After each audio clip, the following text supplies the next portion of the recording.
Hello, I'm Andreas Gottschling. We're at Risk Minds USA, and I'm here with Professor Marvin Zonis, and he's an eminent scholar of finance and political risk, and he's just given a very compelling and pointed talk about the risks that the global economy faces.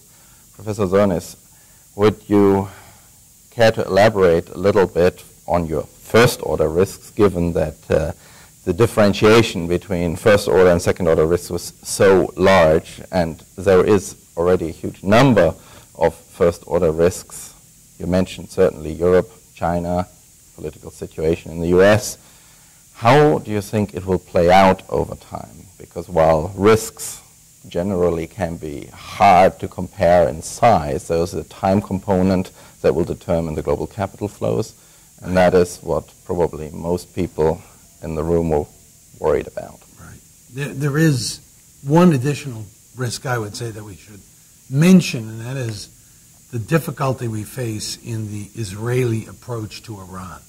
Because an Israeli bombing run against Iran's nuclear installations would really add to the global uncertainty and to the panic in the global economy because of the subsequent retaliation by the Iranians against oil, for example, and trying to drive up the price.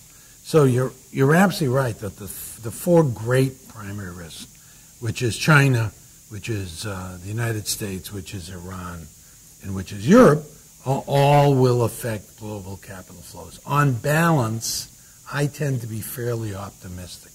I think that the elites of the European project are massively committed to the perpetuation. They don't want to be embarrassed. They believe in it. They have committed themselves to it. They've created institutions. There's a lot of institutional push to sustain the project. And so it may be the case that Greece, for example, is let go or pushed out, and that is going to serve as a lesson for the rest of the countries to shape up and participate in the project. And I think that they will, Mrs. Merkel will, in the end, be able to drive these states more close together. Same time, I think that China will not have a hard landing. I think we'll have a soft landing. I think they're going to start a massive investment campaign again. More roads, more bridges, more railroads. And the United States will have another bout of quantitative easing, I suspect, and especially as we run up to the presidential election in November. And so by and large, it seems to me we're going to get through these immediate risks without a global collapse. To what extent do you think that in some of the European countries there is a certain lack of democratic legitimacy attached to the Euro project, as one could read in many of the news, because they did not have the chance to have the public actually give a referendum, i.e. a direct vote regarding the issue? To what extent do you think this problem is now something that comes to bite back after, let's say, 15 years? It's a really, really, really important issue, because the democracy which exists in Europe is really an indirect democracy, where one group elects one level and another level elects another level, and so you don't have the direct democracy that Europe has traditionally had in the EU itself. And I think there's going to be tremendous resistance to that. So you have the problem of democracy, and the second problem you have, of course, is the problem of nationalism. And it's been particularly the French, for example, who haven't wanted to surrender any of the powers of Paris to Brussels. They have not wanted to give up the right to determine their own budget and their own taxation system and all the like.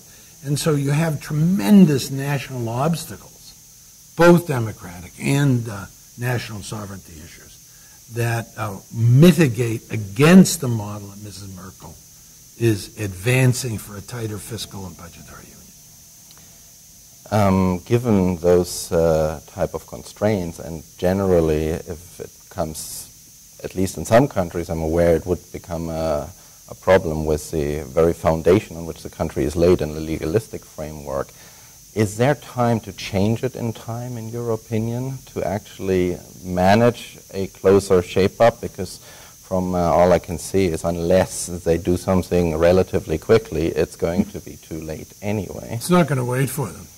I don't understand that part of it. I have to say, Mrs. Merkel keeps talking, well, it's going to have to do treaties, and it's going to take years, and have to get different states to line up.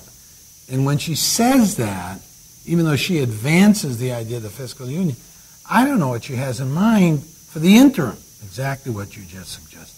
So myself, I'm very confused by that. And you're absolutely right. I mean, to do this kinds of change is in the future, and the problem is today. Do you think in case there is some kind of end to the crisis and either there is a smaller European group with a currency or there is some kind of European Union on a fiscal level too, the debt problem in the United States will resurface as a driving force in the capital flows?